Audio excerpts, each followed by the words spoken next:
Country, those who've served the armed forces will be recognized, of course, as part of Veterans Day. Yeah, so this morning on Daybreak, we're honoring heroes as well. Nina Criscolo sat down with a World War II veteran from Avon who had some incredible stories. Yes, he was so much fun to speak with. Wendell Trent is 92 years old, and his memory from the time he served the Navy during World War II is sharp. He walked away with the Purple Heart and a Bronze Star, but he says there is one thing he wishes he also picked up.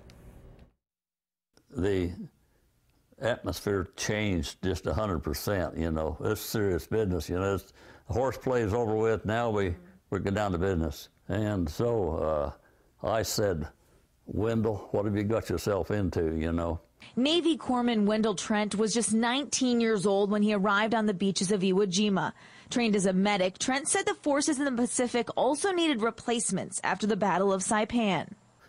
We learned to fire every weapon that the Marines did. We did all the hikes that they did. But as the waves of the United States military crashed onto the shore in nearly 500 ships, Trent's orders were clear. Our assignment was to evacuate wounded boys. I got rid of everything except my medical unit, my 45. And I practiced getting my 45 holster unsnapped many times. I want my hand to know automatically how to do it. This one boy was pretty bad. We gave him morphine, bandaged him, and we had a stretcher. Smitty and I were on the back end of it, and these two Marines were on the front end. And as we started up out of the hole, the Marine ahead of me up here got hit. So we pulled back. They waited until dark and then got that Marine to safety, a move that would later earn Trent the Bronze Star. It was the first of several saves. I just went like a rat or a snake. I just dove from hole to hole, crawled, jumped, and I finally found him, and he was alive. And he said, "Boy, I'm glad to see you." I rolled over, pulled him on me, on my back, and I started off, you know, elbows and knees, and it seemed like it took forever. I was fatigued to no end.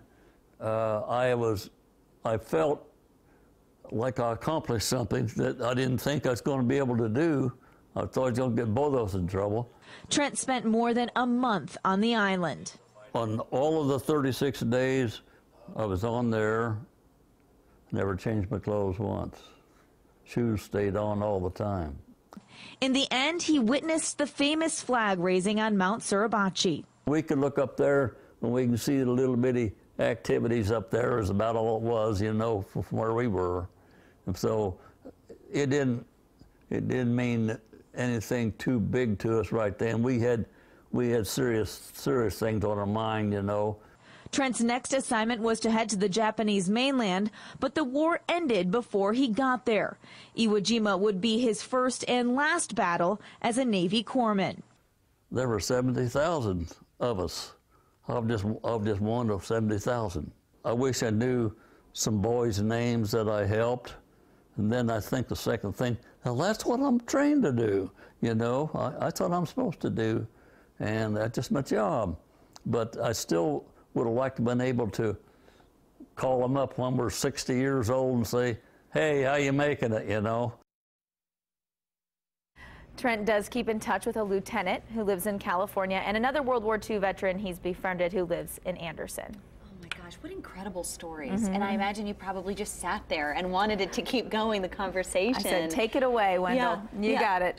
Did he ever tell you about the Purple Heart? You know, that's a part of Wendell's story that he really downplays. So he says on the second day during that first rescue, the Japanese fired some white phosphorus shells over him and some other service members there, and that can burn like an acid on the skin. So he used some salve out of his kit to take care of himself and the others, and when he went to go restock it, that's when they realized that he had been burned and injured during the situation and wrote him up for a Purple Heart. Wow. One of the great things you can have as a reporter is have too much from somebody. I saw Nina this morning, and she was like, I have 45 wonderful minutes. I don't want to cut any of it. I don't want to edit any of it.